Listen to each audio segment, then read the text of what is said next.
தமிழக சட்டமன்ற பொதுத் தேர்தல் அடுத்த மாதம் ஏப்ரல் 23ஆம் தேதி நடைபெற உள்ள நிலையில் விழுப்புரம் மாவட்டத்தில் தேர்தல் களம் சூடுபிடிக்க தொடங்கியுள்ளது. இதையொட்டி வேட்பாளர்களின் பிரசார வாகனங்களை தயார் செய்யும் பணிகள் போர்க்கால அடிப்படையில் நடைபெற்று வருகின்றன. கடந்த 15ஆம் தேதி தேர்தல் தேதி அறிவிக்கப்பட்டதை அடுத்து தேர்தல் நடத்தை விதிமுறைகள் அமலுக்கு வந்தன.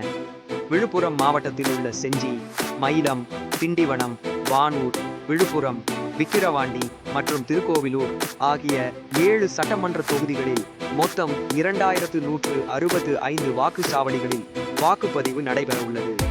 இதற்கான வாக்கு எண்ணிக்கை மே மாதம் 4ஆம் தேதி நடைபெறுகிறது. தேர்தலுக்கான வேட்பு மனு தாக்கல் நாளை திங்கட்கிழமை தொடங்குகிறது. ஏற்கனவே நாம் தமிழர் கட்சி, திமுக, அதிமுக மற்றும் கூட்டணி கட்சிகள் தங்களது வேட்பாளர்களை அறிவித்துள்ள நிலையில் மனு தாக்கல் செய்தவுடன் வேட்பாளர்கள் நேரடியாக பிரசாரத்தில் குதிக்க உள்ளனர்.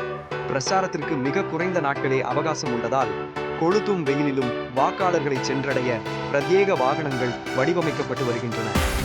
குறிப்பாக விழுப்புரம் தொகுதிக்குட்பட்ட கோலியனூர் பகுதிகளில் உள்ள ஒர்க் ஷாப்களில் கவர்ச்சிகரமான வண்ணங்களில் பெயிண்ட் அடித்தல், ஒளிபெருக்கிகள் மற்றும் மின்விளக்குகள் பொருத்துதல் போன்ற பணிகள் மும்முரமாக நடைபெற்று வருகின்றன.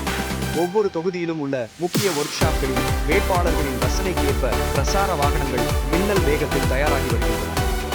மனு தாக்கலுக்கு பிறகு விழுப்புரம் மாவட்டத்தின் மூலை முடுக்கெல்லாம் இந்த வாகனங்கள் மூலம் சூறாவளி பிரசாரம் மேற்கொள்ள வேட்பாளர்கள்